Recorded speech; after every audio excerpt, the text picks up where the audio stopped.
Queridos irmãos, boa noite a todos, que Jesus nos abençoe. A palavra família tem sua origem no latim famulo, significando escravo doméstico. A palavra foi criada na Roma antiga para designar aquele grupo formado pelas pessoas de mesma consanguinidade, além dos agregados e dos escravos. Então era um grupo bastante imenso, este da família original. E esta família, inicialmente, é aquela família que Allan Kardec irá colocar como família pelos laços materiais. Quando Cristo vem até nós, ele vai nos dar um outro conceito de família, as famílias pelos laços espirituais. E especialmente em dois momentos, ele irá se referir a este tipo de família. Aquele primeiro momento em que naquela tarde ensolarada, o mestre está chegando na cidade de Cafarnaum. Cafarnaum, uma das menores cidades da Galileia, formada basicamente por pescadores e por pequenos agricultores. Ele vai então àquela cidade, rodeado de grande multidão, e ele vai ter aquela casa em que frequentemente ele se dirigia, que era a casa de Simão Pedro. Então ele entra na casa, a multidão fica lá fora e ele começa a interagir com seus discípulos mais próximos.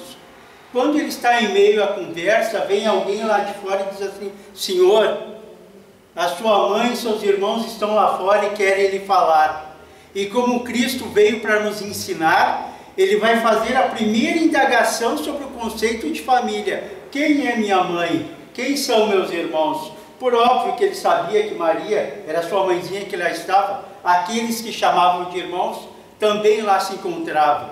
Mas no momento que ele pergunta quem é minha mãe, quem são meus irmãos, ele está indagando sobre um outro conceito de família, que é essas famílias pelos laços espirituais. Ao finalzinho da sua missão, quando está lá no Gólgota e ele olha ao redor de si, poucas pessoas, algumas mulheres, bem próximo a ele, à sua frente, está sua mãezinha ao lado de João o Evangelista. E ele, para reforçar esta ideia de famílias pelos laços espirituais, irá se referir à sua mãe dizendo: mãe, eis o teu filho, meu filho, eis a tua mãe, reforçando a ideia de famílias pelos laços espirituais. Allan Kardec, no capítulo 14 de O Evangelho segundo o Espiritismo, no item 8º, honrai pai e mãe, ele vai fazer referência às famílias pelos laços materiais e família pelos laços espirituais, dizendo o codificador que muitas vezes as famílias pelos laços materiais se estruturam e se formam na terra, mas é aquela família passageira, é aquela família que muitas vezes não vai à frente, porque é formada por interesse de ordem material. Essa família muitas vezes já se desfaz na encarnação presente. Já as famílias pelos laços espirituais, como são formadas a partir da amorosidade que formam estes grupos, eles vão se perpetuar no tempo e no espaço.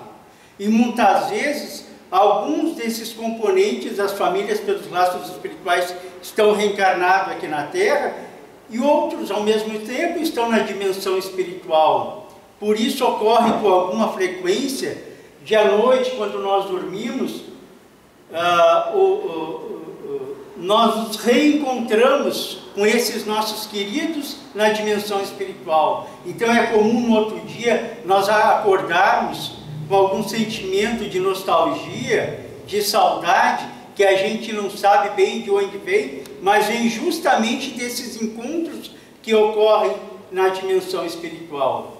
Então a família que nós queremos estruturar, né, e Kardec vai reafirmar isso, são essas famílias pelos laços espirituais.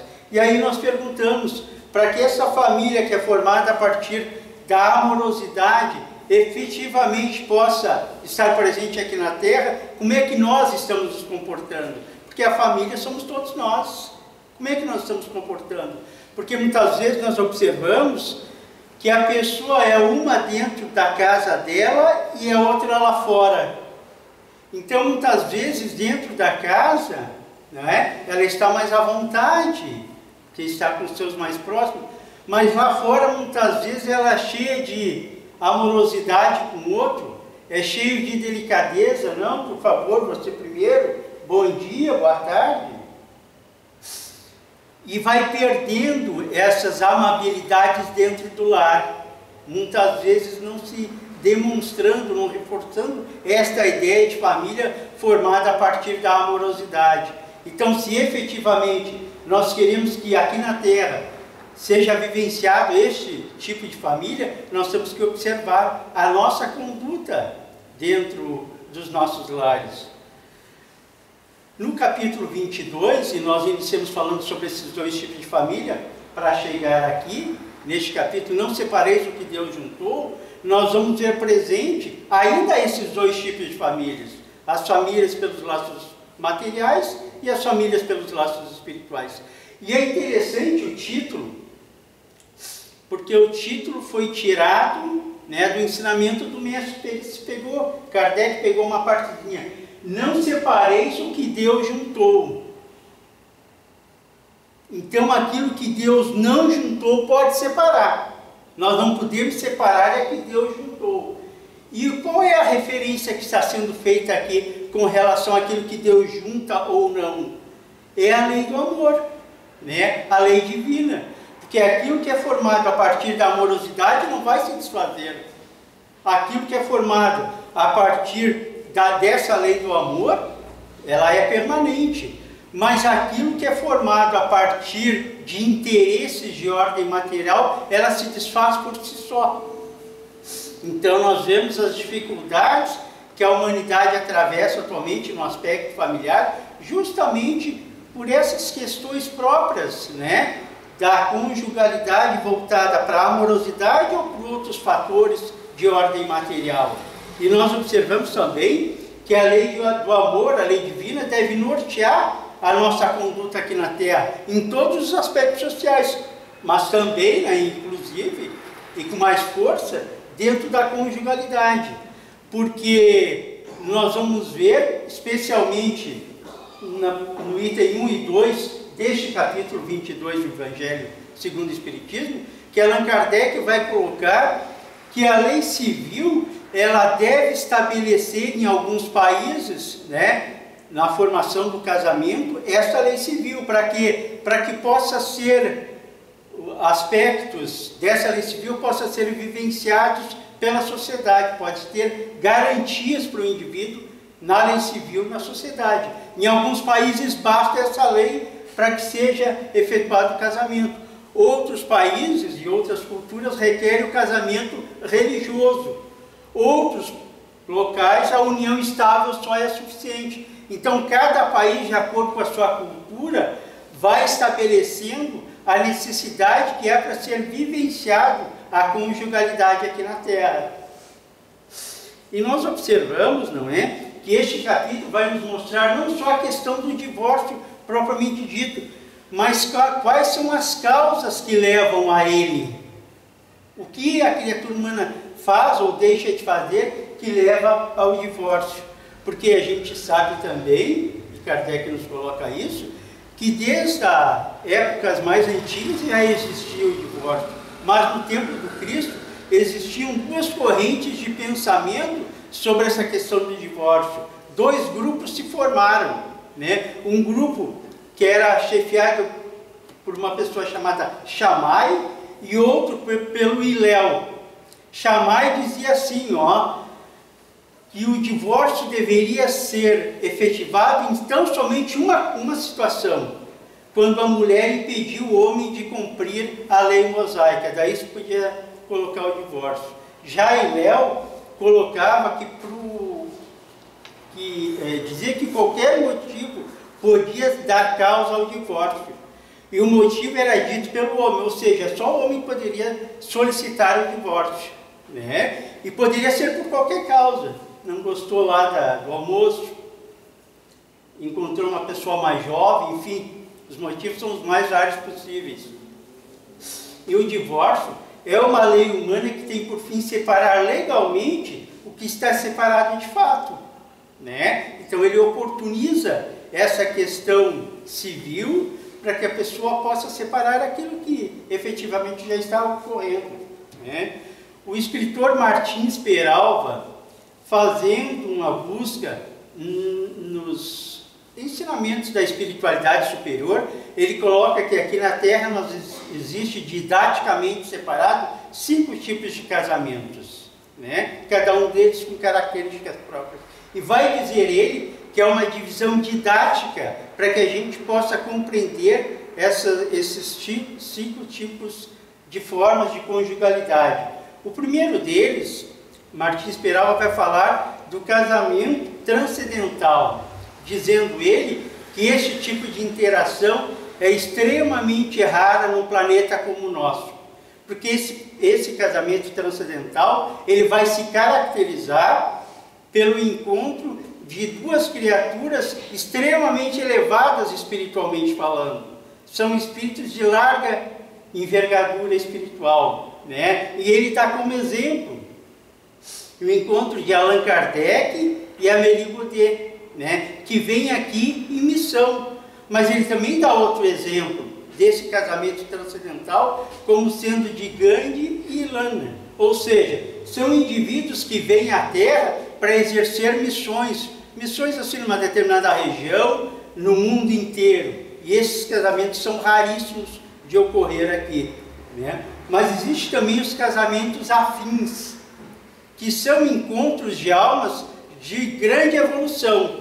São raros, não são raríssimos. Esses casamentos afins vão ser formados na Terra a partir daquele encontro de indivíduos de elevada condição e que vem para efetivamente demonstrar, né, dentro dessa conjugalidade, a elevação que é possível dentro do casamento. Então é aquele tipo de interação ou aquele tipo de casamento que a gente olha assim e dá aquela invejazinha espírita, né? A gente diz assim, mas por que o meu não é igual? Por que ela não me reconhece como sendo essa pessoa que pode efetivamente formar esse tipo de interação, né? Esse casamento, então, ele é raro, não raríssimo. Existe um terceiro tipo, que é o casamento sacrificial, já está quase chegando do nosso tipo.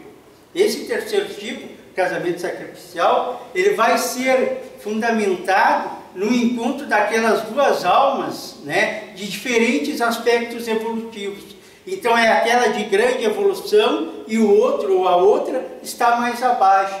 Este casamento sacrificial é muito parecido com o processo educacional, né? Então aquele que está à frente vem para educar o outro que está ficando para trás, está ficando na retaguarda, né? E este casamento, como o nome diz, sacrificial, ele requer daquele que está à frente o sacrifício do amor. Ele tem que amar muito, porque é uma situação muito difícil neste casamento. Porque aquele que está à frente, apesar de fazer tudo para levar aquele casamento à frente, muitas vezes ele não é entendido, ele não é compreendido, ele não é aceito dessa forma. Então vai se estabelecer muitas vezes dificuldades para aquele que está ficando na retaguarda. E muitas vezes nós temos na literatura espírita vários exemplos desse casamento sacrificial. O que mais nos chama a atenção é aquele relatado, né, por Lívia e Públio Lentulus. Quem já leu aquele romance de Emmanuel e Chico, né, há 2000 anos, vai mostrar ali que o senador Públio Lentulus, apesar de ser, né, intelectualmente bastante elevado, ele moralmente estava atrás de Lívia. Então ali se estabelece esse tipo de interação, né? Um outro romance bastante interessante, onde a gente pode ver, né, algo semelhante a esse casamento, mas lá não chega a ter o casamento, mas há uma aproximação,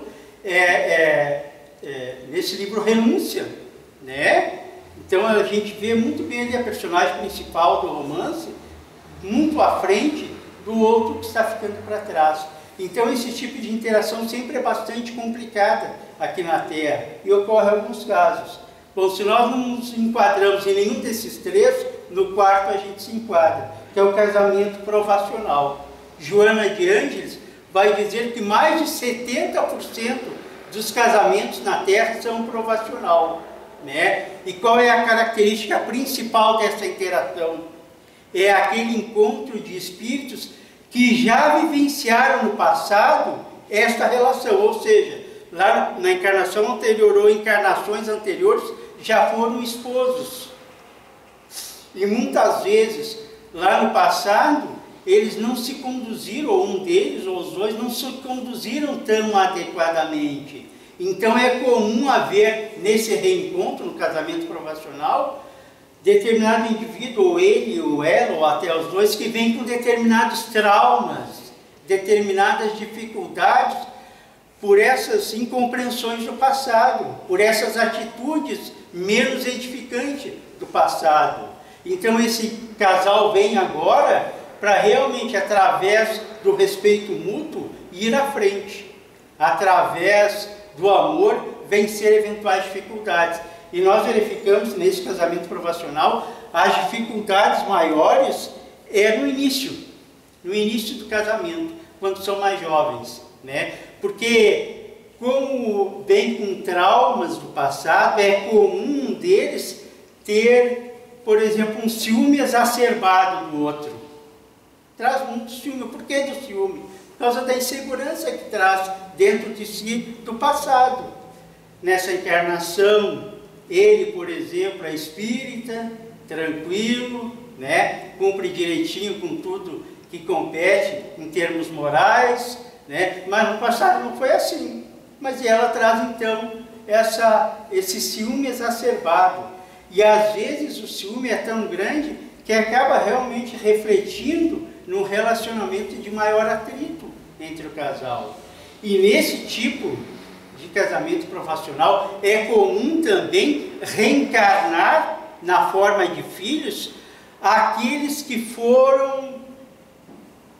estiveram juntos lá no passado na forma, né, de um amor passional. Então é comum reencarnar na forma de filha aquele que foi um amor do pai lá no passado, agora vem na forma de filha.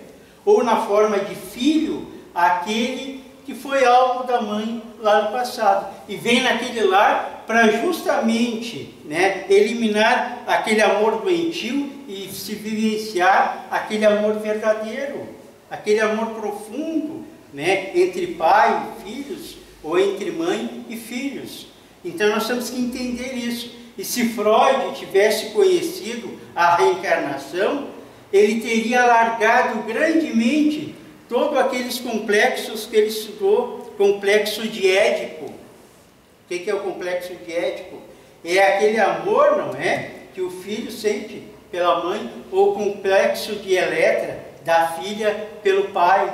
Se ele tivesse conhecido a reencarnação, poderia ter alargado esses tipos de conhecimento. Então, muitas vezes é bastante comum esse ex lá do passado reencarnar dentro do lar. E aí a gente teve uma experiência, oportunamente, na nossa família, uma situação que mostrava bem esse encadeamento do passado, agora no presente. Um dos meus irmãos, não é, casou e teve uma menina. E ela, desde pequenininha, ela procurava tomar conta da situação como se fosse esposa. Então, se eles iam sair de carro, ela corria na frente para sentar no banco ao lado do pai, né? E a minha cunhada, conhecendo bem, sendo espírita e sabendo dessa situação, ela, por exemplo, chegava lá e dizia: pode ir para trás, para trás, para trás, nessa encarnação a esposa sou eu, né? Então tomava conta da situação. Então a gente vê muito isso, né? Porque se aquele filho reencarnasse fora do lar, em outro lar qualquer, poderia ocorrer desse reencontro, não é? E dificultar essa amorosidade mais profunda. Então esse casamento provacional, como o próprio nome diz, ele é o mais comum e no início da conjugalidade ele é mais difícil de ser superado. Mas com o tempo a pessoa vai superando, né? Quando chega lá adiante, já com uma idade um pouco mais à frente, né? Eles estão bem, superaram as dificuldades e vão em frente. E existe também, no dizer de Martins Peralva, o casamento acidental, que é muito comum na atualidade, né? Qual é a característica do casamento acidental? É aquela característica assim, ó, como hoje na nossa sociedade humana, o jovem, especialmente o jovem, né, tem muita liberdade.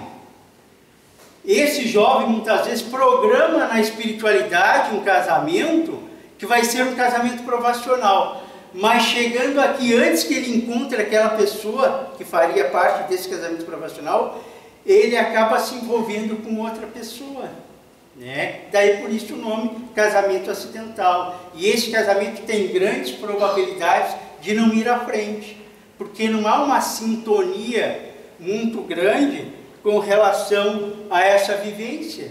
Não há uma sintonia muito grande espiritualmente falando, né? Nós temos aqui, até o Martins Peralva diz assim sobre esse casamento acidental: é o encontro de almas inferiorizadas sem ascendentes espirituais, ou seja, muitas vezes não há uma ascendência espiritual, né? Um conhecimento prévio espiritual. Caracteriza-se pela falta de ligação afetiva. A aproximação dá-se através dos impulsos inferiores do casal e o relacionamento é desprovido de simpatia ou antipatia. Esses casamentos ocorrem em grande número e, segundo Martins Peralva, pode até dar certo, pois é possível os cônjuges se adaptarem um ao outro, consolidando a união no tempo, né? Então pode dar certo, mas não há um conhecimento prévio, né, do casal. Apesar de que o conhecimento prévio muitas vezes não garante, né? Se conhecendo previamente muitas vezes não garante que aquele casamento vai à frente. Mas é melhor se conhecer, né? É melhor se conhecer. E daí nós entramos num outro livro, né? Que é o livro Vereda Familiar, da Teresa de Brito, pelo espírito Raul Teixeira, né? A dona Teresa, como diz Raul, ela coloca uma pergunta interessante lá na terceira parte desse livro Vereda Familiar.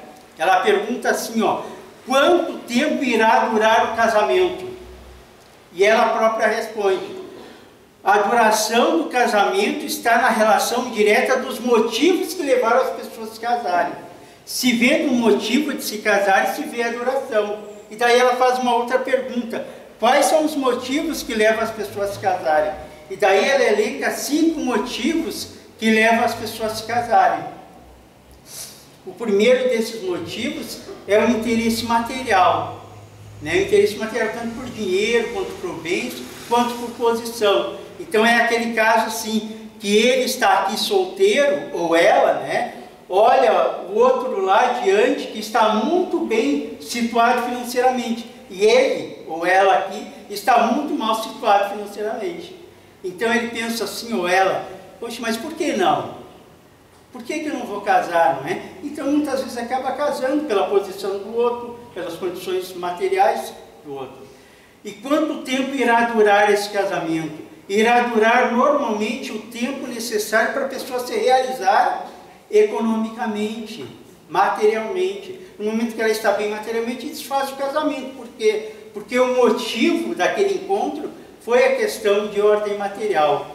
Há um segundo tipo de motivo de casamento que Teresa de Brito coloca assim, ó: casa-se por questões emocionais, né? Isso ocorre com alguma frequência aqui na Terra. É aquela pessoa que normalmente tem grandes dificuldades de ordem emocional e encontra alguém que consegue, tendo harmonizado emocionalmente, né, ao encontro desta que tem dificuldades, eles conseguem interagir muito bem. Então muitas vezes é aquela pessoa que tem uma baixa autoestima. O que é autoestima? Autoestima é aquilo que a pessoa pensa dela própria. Então quando a gente tem uma estima adequada, a gente pensa assim: bom, eu me analiso, não só fisicamente, mas do jeito de ser, do ser psicológico, né? E digo assim, bom, eu não sou 100, mas eu também não sou 0. Estou ali pelos 40, 50. Tenho uma estima adequada. Mas tem pessoas que dizem assim, ó, eu sou a pior pessoa do mundo. Ninguém é pior que eu. Essa pessoa, né, tem dificuldades na sua análise psicológica. E essa pessoa, então, quando encontrar o outro que efetivamente complemente o aspecto emocional dela, ela vai casar. E quanto tempo irá durar essa relação? Irá durar até o tempo da pessoa se harmonizar emocionalmente. No momento que ela se harmoniza, ela deixa o casamento, porque o motivo do casamento foi aquele, né? Há um terceiro tipo, né, que o Espírito Emmanuel, no livro Vida e Sexo, através da mediunidade de Francisco Cândido Xavier, escreve lá umas 3 ou 4 folhas, ele vai bem fundo na análise desse terceiro tipo. Casa-se por fuga. O que é isso? Vou dar um exemplo assim de uma moça, né, de uma menina que tem um pai que é extremamente enérgico, extremamente severo, e ela não gosta daquele tipo de pessoa, daquele tipo de proceder psicológico do pai. Então ela começa a pensar assim, ó, o primeiro rapaz que eu encontrar, eu saio de casa para fugir, né, daquele lar ali onde o pai é extremamente severo e enérgico. Então ela pensa assim, o primeiro rapaz que eu encontrar, eu caso para sair de casa, né, porque ela não suporta esse tipo de pessoa, enérgica, severa, né. Ela encontra o rapaz, casa, né, e daí quando ela casa, é que efetivamente ela vai conhecer bem o outro, né, porque na fase do namoro, né, talvez vocês não saibam, eu namorei há muito tempo, né, mas na fase do namoro eu lembro que a gente fazia, né, aquele tipo de situação, não é? Que a gente se mostrava, na verdade, parte do que a gente era. A gente mostrava preferencialmente a parte boa. A outra partezinha da gente a gente deixa para mostrar depois quando casa. Lembram? Né? Então a gente procurava assim, fazer um marketing positivo. Só coisa boa. Só coisa boa. Quando casa a gente libera e mostra o que realmente, não é, nós temos. Então essa moça que saiu de casa, casou, para fugir daquele pai excessivo, né? Aquele pai, né, castrador, aquele pai que efetivamente, né, não dava liberdade alguma, quando começa a conhecer o marido, olha a surpresa, vê que o marido é igual ao pai, né? Eles têm um filhinho, ela não suporta aquele marido, aí se desfaz o casamento, ela leva o menino junto. O menino vai crescendo e ele é igual ao pai e igual ao avô. Ou seja, vai dizer o Espírito Emmanuel no livro Vida e Sexo que aquela pessoa moralmente necessita de alguém que seja desse estilo psicológico. Ela necessita moralmente desse tipo. Mas efetivamente, não é? Ela vai, né, não vai levar adiante o seu casamento por essas questões. Existe um quarto tipo de motivo de casamento que se casa por beleza. Tem pessoas que acham que beleza é fundamental, né? Então, tem pessoas que se casam por beleza. A pessoa olha e diz assim, olha lá que coisinha linda, ou que coisinho lindo, né? Claro que com o tempo aquela coisinha se transforma numa coisa, né? O tempo faz isso com a gente, né? Nos transforma. Então, aí vai se desfazer o casamento. Por quê? Porque o motivo do casamento foi a beleza. Não tendo mais beleza, se desfaz o casamento. E tem o quinto tipo, no dizer de Teresa de Brito, de motivo do casamento, que é o nosso tipo. O quinto é o nosso. Pessoas que se casam por amor. Quando se casa por amor, se tem certeza que vai adiante aquela relação? Claro que não. Por quê? O próprio Cristo, neste capítulo 22, no item 1, vai dizer, pela dureza dos nossos corações. Às vezes, nós somos pessoas difíceis de lidar, só às vezes, né? Então se desfaz muitas vezes o casamento pela dureza dos nossos corações. O espírito Camilo, através da mediunidade de Raul Teixeira, no livro Desafios da Vida Familiar, irá colocar uma questão interessante sobre o divórcio, né, a separação. Vai dizer ele assim, ó: o rompimento de uma relação, embora seja um processo de sofrimento, exige que o casal se mantenha numa postura de respeito mútuo, mesmo que um deles se sinta vitimado, o que é comum nesses casos. Se sentir vitimado. O que é se sentir vitimado? É quando a pessoa se separa, né, nós vamos conversar com um dos cônjuges. Ele dá ou ela dá a versão dele. Daí a gente vai conversar com o outro, dá uma outra versão totalmente diferente. Parece que a gente está falando de outro casamento. Porque muitas vezes é comum o indivíduo se sentir vitimado, ele sentir assim, bom, eu me separei só por causa dele, ou só por causa dela. Ela ou ele foi o motivo do meu casamento. Eu não tive nada, eu cooperei, né? E muitas vezes não é bem assim. Então, se há separação, é bom que a gente pelo menos analise o que houve ali, por que não deu certo, e por que é interessante a gente analisar.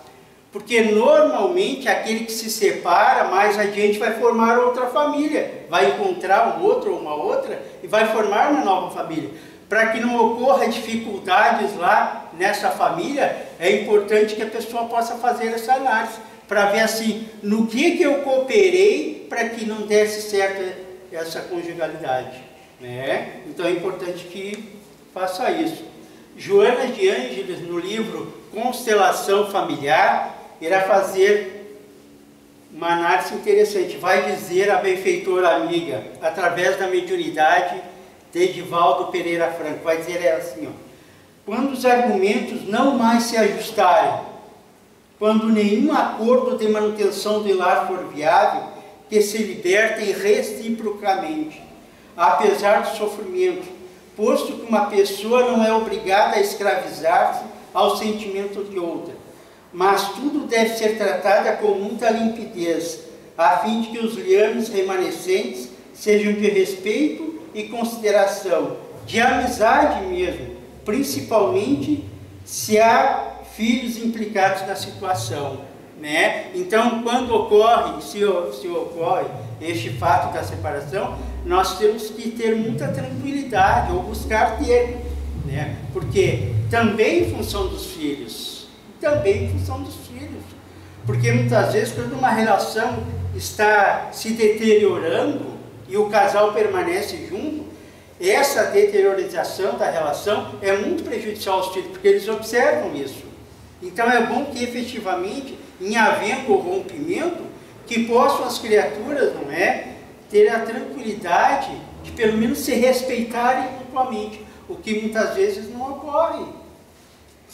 E muitas pessoas dizem assim, ou perguntam assim, ó: mas se houve, né, a separação, e aquele que se separou foi formar um novo casamento, já estava programado isso? Porque os nossos casamentos, invariavelmente, são programados na esfera espiritual. É programada a nossa vida e o encontro, né? Então, muitas vezes se desfaz aquele casamento e as pessoas perguntam, porque a pessoa vai formar um outro lar. Já estava programado isso? Normalmente não estava programado. Não estava. Mas a espiritualidade superior, percebendo a nossa precariedade de entendimentos, muitas vezes elas fazem reprogramações em andamento. Nós já estamos aqui, eles reprogramam a nossa vida, daí a gente encontra o outro, muitas vezes vai vir até filhos naquele relacionamento. Então se tira um proveito daquele processo reencarnatório através dessa nova família que se forma aqui na Terra, né? Então a espiritualidade, nos conhecendo, oportuniza com que possa efetivamente nós criarmos laços assim afetivos, né, de maior envergadura, muitas vezes num outro casamento que não aquele primeiro. E é interessante nós fazermos essas observações sobre essas dificuldades no lar, Porque ao longo da história da humanidade nós tivemos em presença de dificuldades no relacionamento humano. Isso é bastante comum. E ao longo do tempo nós tivemos, né, a sociedade que era uma sociedade patriarcal. Qual a característica da sociedade patriarcal? O homem, né, está à frente. Abaixo dele estão a mulher, a esposa e os filhos. Essa é a característica da sociedade patriarcal. Ao longo de toda a história da humanidade foi assim, né? Começou a mudar a partir do século XIX. E o que ocorreu para mudar? Especialmente a Revolução Industrial.